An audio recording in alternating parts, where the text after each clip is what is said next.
orta mектепte трансценденттик теңдемелер деп аталган теңдемелердин бир түрү логарифмалык теңдемелерге жана аны чыгаруунун жолдорун көрсөтө кетели. Эң жөнөкөй теңдеме 2'nin x даражасы барабар 10.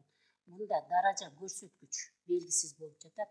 Даража көрсөткүчтү издөө бул логарифма деп аталар. Мында мурдакы сабакта айткан элек. Анда муну биз кандай деп түшүнөт экенбиз? Бул x барабар логарифм негизи 2 боюнча 10 деп түшүнөт экенбиз. Башкача айтканда 10ду алыш үчүн 2'ни кайсыл даражага көтөрүш керек дейт. Бул логарифм негизи 2 боюнча 10ду 2 көбөйтүлгөн 5 деп жазып алсак болот. Ошентип x барабар логарифм мындан жогорку сабакта көбөйтүндүнүн логарифмасы логарифмалардын суммасына барабар деп айткан элек. Анда бул логарифма негизи 2 боюнча 5 болот. Ошентип x барабар логарифма негизи 2 боюнча 2 1'ге барабар. Мындан мурдакы сабакта көрсөтүлгөн формулаларды карап көрсөңөр плюс логарифм негизи 2 боюнча 5. Ошентип биз берилген теңдемедеги x'ти таап алдык. Экинчи бир жөнөкөй мисалды чыгарып көрөлү. Экинчи жөнөкөй мисалыбыз мындай болсун. Экинчи мисал мындай болсун. Экинчи логарифм негизи a боюнча x барабар логарифм негизи a боюнча 10 минус логарифм негизи a боюнча 2 болсун дейли. Бул учурда x логарифм белгисинин алдында тургандыктан мында мурдакы сабакта айткан элек, логарифманын алдында турган сан сөзсүз 10 болушу керек деп. Же болбосо аны биз аныкталуу теңдеменин аныкталуу областы деп атап d менен белгилейбиз. Ошентип x сөзсүз 0дөн чоң 10 сан болушу керек экен. Бул теңдеменин тамыры сөзсүз 10 сан болуп чыгыш керек дегенди түшүндүрөт. Анда муну кандай кылып чыгарабыз? Логарифм негизи a боюнча x барабар логарифмалардын айырмасы болуп калгандыктан анда логарифм негизи a боюнча бөлчөк болот экен. 10дун 2'ye бөлгөн катышы. Себеби бөлчөктүн логарифмасы алымынын логарифмасынан бөлүмүнүн логарифмасын алганга барабар. Бул өткөн сабакта формула катары берилген болчу. Ошентип негизи a боюнча x'тин логарифмасы барабар логарифм негизи a боюнча 10ду 2'ге бөлсөк 5 болот. Негиздери бирдей болгон 2 логарифма барабар болуп калганда анда сандар дагы барабар болот деген эрежени пайдаланып x барабар 5 деген теңдеменин тамырын таптык. Эми ушул 5 берилген теңдемеге тамыр боло алабы дейт. Ал үчүн жогоруда айтылган аныкталуу областына кайрылабыз. x 10 сан болсо теңдемеге тамыр боло алмак. 5 10 сан демек теңдеменин тамыры болот. Эми дагы бир үчүнчү эсепти карай кетелик. Үчүнчү эсепти. Муну биз жана экинчи болчу. Бул биздин үчүнчү эсебибиз болсун. Бул жерде дагы эле аныкталуу областын таап албасак болбойт. Биринчи логарифманын алдында турган x минус d дагы 10 сан болуш керек. Экинчи логарифманын алдында турган x минус 1 дагы 10 сан болушу керек экен. Демек анда эки өтөң аткарылсын үчүн мындай система пайда болот экен. Анда бул системаны чыгаруу анча деле кымбат эмес. X чоң 9дан болот. Мында 2x чоң 1ди оң жакка алып өтсөк 1ден болот. Ошентип бул теңдемебиз системабыз теңдүштүү болот. X 9дан да чоң болуш керек экен. X'ибиз чоң 2ден 1ден болушу керек экен. Эми биринчи логарифманын алдында турган туюнтма 10 болсун үчүн x 9дан чоң болуш керек экен.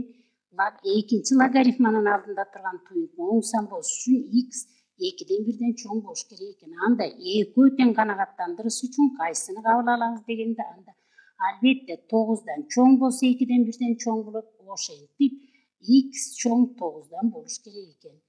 Başkaça aytkanda, berilgen tеңдеменин tamırı 9'dan çoң bolup табылышы керек экен. Биз теңдеменин аныкталуу обласун гана таптык, эми чыгарууга өтөлү.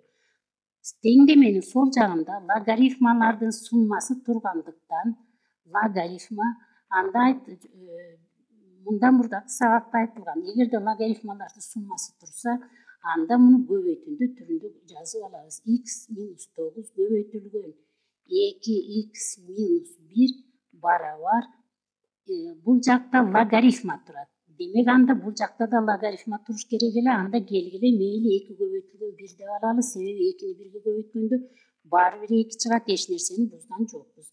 Анда логарифма кашааларды көбөйтөлүк. X'ти 2x'ке көбөйтсөк 2x квадрат болот.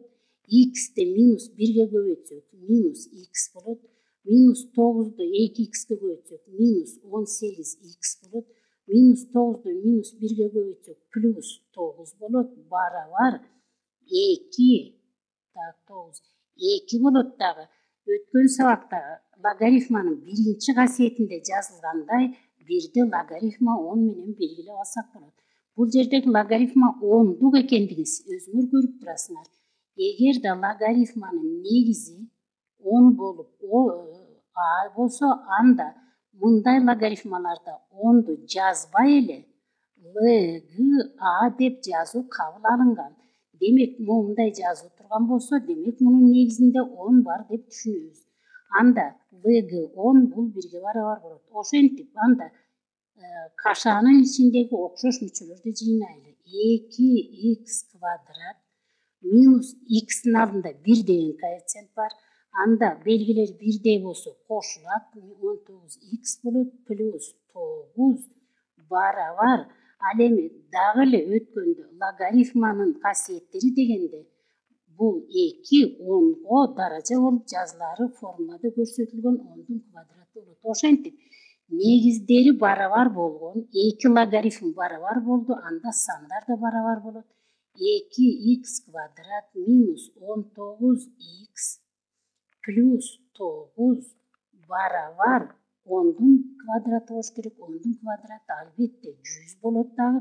Муну кайра көчүрбөш үчүн муну барабардыктын сол жагына алып өтүп кетсек минус болот барабар 0. Анда окшошторду дагы бир ирет жыйнасак 2x квадрат минус 19x минус 100'дөн 100 биякта плюс бияка минус болуп өткөн 100'дөн алсак анда 91 калат барабар 0го. 91 калат барабар 0. Анда мындан биз дискриминантты табалык. Дискриминант барабар 19'дун квадраты 361 плюс бош мүчөнүн алдында минус тургандыктан, анда мына минус бул жерде минус тургандыктан бул жер плюс болот.